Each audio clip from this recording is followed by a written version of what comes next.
days a week. Park that Big Mac truck right in this little garage. Who asked for Kylie Jenner? I certainly did. Macaroni in a pot. Maybe I'll have macaroni and cheese for lunch.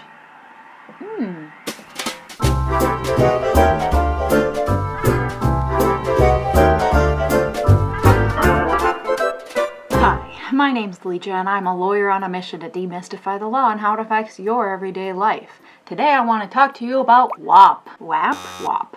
It's definitely WAP. It's the Cardi B and Megan Thee Stallion song that's taken the world by storm, caused a lot of pearl clutching from a lot of people. Now I want to talk to you about the song and the history of music censorship in the United States. Could WAP ever get banned? Let's find out. Before we get started, I'd like to give the disclaimer that I am a lawyer, but I am not your lawyer. Nothing that I say here should be construed as legal advice, and you should always seek the help of a licensed attorney if you have any legal questions. I'd also like to invite you to give this video a thumbs up if you find it interesting or entertaining, and to subscribe if you'd like to hear more from me. Before we get started, I would like to give the content warning that the history of music censorship in America is filled with loads and loads of racism. Let's go. Alright, so this new song from Cardi B and Megan Thee Stallion is about downstairs bits. I don't know how the YouTube gods feel about the P word, and I'm afraid of getting banned, so I'm just trying to keep it as PG as possible here, people.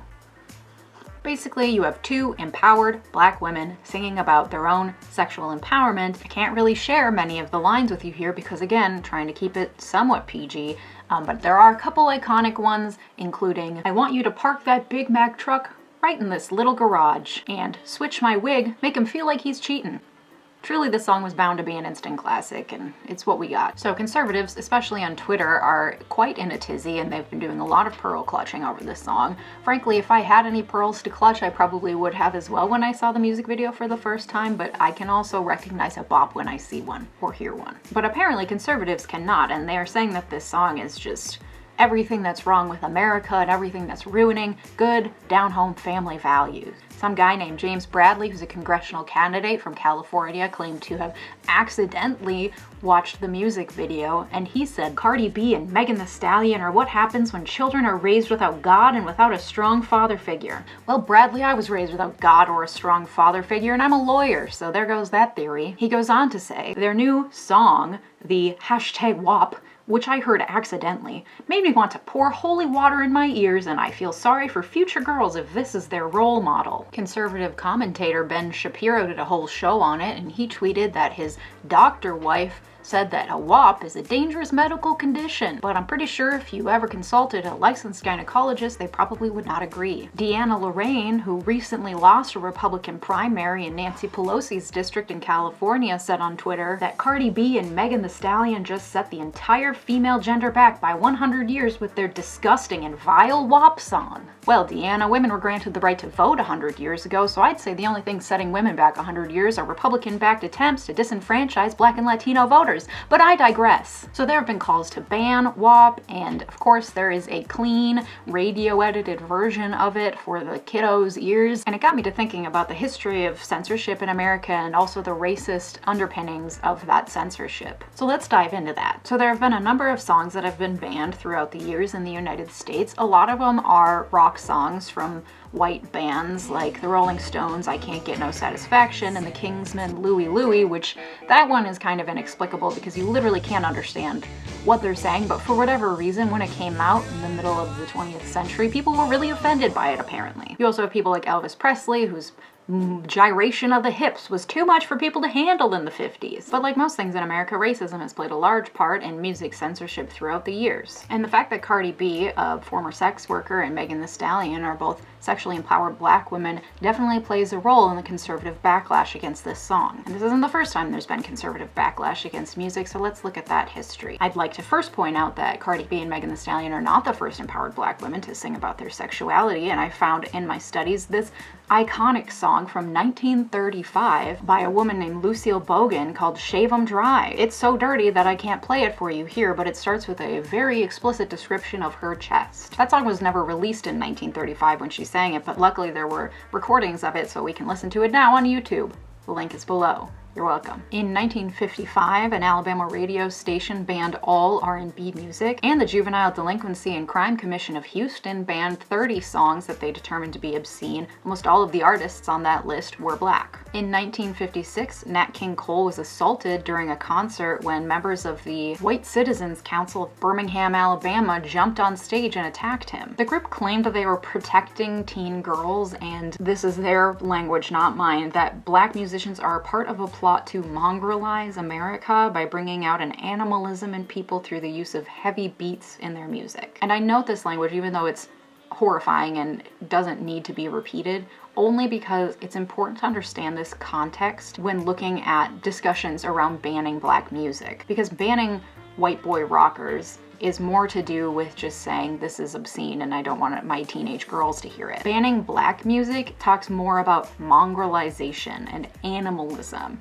This is dehumanizing language that forms the backdrop of current discussions regarding banning music by people of color. And so I want to highlight that because nothing happens in a vacuum and it's important to know this history. In 1957, the president of the North Alabama White Citizens Council said that jukeboxes should be banned to prevent black music from corrupting civilization. In 1966, police interrupted a James Brown concert saying that his dancing was too erotic and obscene and that the whole thing had to be shut down. Jump ahead to the 1980s and there's this push led largely by Tipper Gore, Al Gore's wife, and other wives of prominent DC politicians to form the Parents Music Resource Center and push for labeling on records for explicit content. Tipper Gore led this crusade after her daughter bought a Prince album and she was offended by it. The Parents Music Resource Center created a list called the Filthy 15, which were 15 of the dirtiest, most obscene songs out at that time. To Tipper's credit, she seemed to be a equal opportunity pearl clutcher because a lot of the bands on this list were white boy rock bands. Bands like Judas Priest, Motley Crue, Twisted Sister. But it also included the singer Vanity, who was a black singer who sang about sexually explicit things, and the Mary Jane Girls, which was a girl group made up mostly of women of color that also sang about sexually empowered things. And Prince was on the list, of course, who basically was the king of pushing the envelope when it came to male sexuality. In the 80s, the PMRC asked the Radio Industry Association of America to begin labeling their albums. As part of these efforts, Congress held a hearing to hear from members of the Radio Industry Association of America as well as musicians to get their feedback on a rating system for albums. Ultimately, Congress heard from 3 musicians, Frank Zappa, John Denver, and Dee Snider of Twisted Sister, all of whom articulately argued against the use of rating and the censorship of music in America. Dee Snider from Twisted Sister is probably the most notable person who commented because he showed up in his cutoff t-shirt and his ripped jean jacket and his giant hair and sat before Congress and spoke really articulately. He was also sober and had a child and was married and just didn't really fit the bill of kind of this vilified rock and roll guy that Congress was so afraid of. You can watch his full testimony, it's all on YouTube, and it's pretty interesting to see what the atmosphere of the time was. I'll link it below. Ultimately, the RIAA and the PMRC agreed to a voluntary sticker for parental advisory, explicit content to be affixed to certain albums, and then each record label could devise their own rating system. In the early 1990s, the rap group 2 Live Crew created a lot of stir around their explicit lyrics. A Rhode Island city tried to ban their concert, which was ruled to be an unconstitutional prior restraint on their First Amendment rights. In Florida, a judge held that their album, As Nasty as They Wanna Be, is obscene, and a local retailer was actually arrested for selling the album to an undercover officer. I will note that included on that album is the iconic, though entirely un-PC song, Me So Horny, just to give you some context. And in 1992, an appeals court overturned that obscenity ruling, and the album went on to make 2 million sales. The same year that the album Nasty As They Wanna Be was banned, 2 Live Crew released the album Banned in the USA, which incidentally was the first album to ever bear the parental advisory sticker mandated by the RAA and the PMRC. In 2007, the City Council of New York City requested to the Recording Academy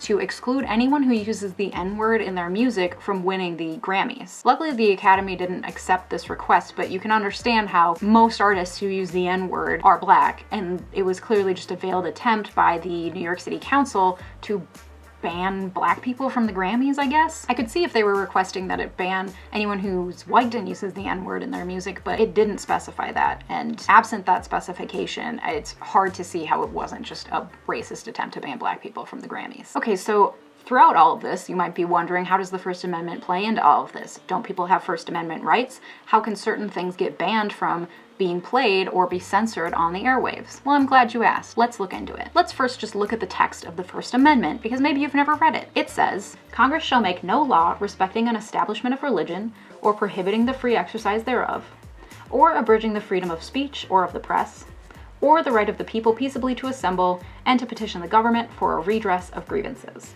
So the First Amendment has a few parts. The first part is that the government cannot establish an official religion, nor can they bar people from the free exercise of their religion. The government cannot abridge the freedom of speech or of the press, and the government cannot abridge the people's rights to peaceably assemble and to petition the government for their grievances. Here, obviously, we're talking about the freedom of speech. Music and lyrics are a type of speech that is protected under the First Amendment. However, the First Amendment protection of the freedom of speech is not absolute. Most rights are not absolute because we live in a society where there's more than one person, and so your right to do something can infringe on someone else's right to be free of something, so they have to be balanced. In the First Amendment context, there is certain speech that is not protected under the First Amendment. That speech includes threats, it also includes incitement of violence, and it includes obscenity. The Supreme Court case that defined what obscenity is called Miller v. California. That case held that obscenity is not protected under the First Amendment if it passes a specific test. This test is known as the Miller test because the case is called Miller v. California, and that test has 3 parts. Whether the average person applying contemporary community standards would find that the work, taken as a whole, appeals to the prurient interest. We'll get into what prurient means in a minute. Whether the work depicts or describes in a patently offensive way sexual conduct or excretory functions specifically defined by applicable state law, and whether the work taken as a whole lacks serious literary, artistic, political, or scientific value. Okay, so that first prong, prurient interest, what even does that mean? It's an obscure word that judges used because they love to use obscure words even though they don't help us to actually understand what the heck they're talking about. Basically, prurient interest is an interest in sex that is beyond what is normal. Kind of like if you have a dirty mind. So the 3-part test is basically, does the speech appeal to dirty minds? Is it about sex or excretory functions, poop? And does it lack any artistic value? That third prong is really important because if it doesn't lack artistic value, meaning that it has artistic value, then it is protected under the First Amendment, even if it is about sex or poop. Why the Supreme Court determined that sex and poop are the 2 things that we have as a society find the most obscene is another question, but there you go. And this Miller test is still what we use today to determine whether speech is protected. If it has artistic value, even if to some it is obscene, it's still protected under the First Amendment. However, if there is no artistic value and it is appealing to a prurient interest, and about sex or poop, then it's not protected speech, and therefore can be banned. This is also important because in the musical context, it's hard to determine what music has artistic value and what doesn't. Some people might think that it has a lot of artistic value, and other people might not like it and say that it doesn't have artistic value. So where that line is pretty murky and very subjective. Okay, so then why can music still be censored when it's played on the radio or on TV? Wouldn't that music be considered to have an artistic value and therefore shouldn't be censored? I'm glad you asked. There's a case on that too. It's called the Federal Communications Commission versus Pacifica Foundation. It's a 1978 Supreme Court case that determined that under certain circumstances, the FCC can issue fines for obscene material being aired on the radio or on TV. This case was brought over George Carlin's famous "The 7 Words You Can't Say on the Air" monologue that was aired, and then the FCC subsequently issued a fine for it. The court held that limited civil sanctions could be enacted against a radio station constitutionally for the use of offensive language on air. And the words don't even have to be technically obscene to warrant sanctions. And whether to invoke sanctions should be determined by looking at different factors, including the audience and the time of day and the content of the broadcast. This is why late at night you tend to see slightly more inappropriate shows and commercials, because the audience is going to be older, theoretically, because kids are usually asleep at that point. So yes, speech is protected under the First Amendment.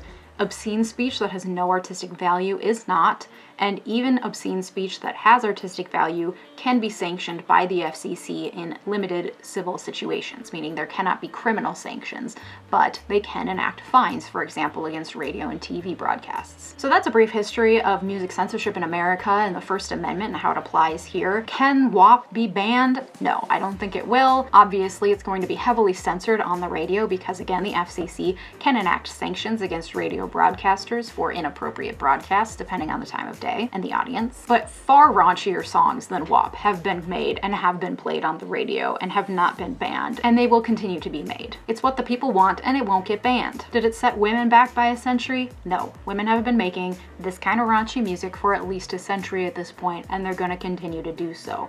I personally feel empowered by it, and I'm a woman, so that's cool. The fact that it's mainstream and it's two black women probably is what is making so many people so uncomfortable. If anything, this song has opened up a nationwide discussion about black female sexual empowerment, about why songs like this make us feel uncomfortable in the first place, and about the future of the music industry. Isn't that the whole point of art? To expand the conversation? I think that's something that our forefathers who wrote the First Amendment would be proud of protecting. That's it from me for today. I hope you found this interesting. If you did, please give it a thumbs up and subscribe to hear more from me. Comment below if you have questions or topics you'd like me to cover in future videos. Thank you so much for watching. Goodbye!